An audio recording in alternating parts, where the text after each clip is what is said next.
trying to catch some squid, like about half an hour ago, and then the wind just came suddenly.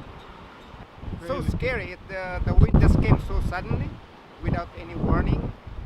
But first, actually, we saw a flash of light way back there, and some of the other guys said, "Oh, what's that?"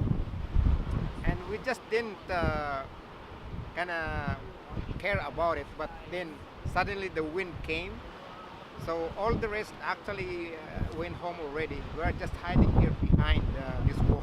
Okay. Have you ever experienced anything like this before? Actually, this is the first time, and it's the wind is kind of exciting, but it's really scary at the same time. I can see the wave actually is getting bigger.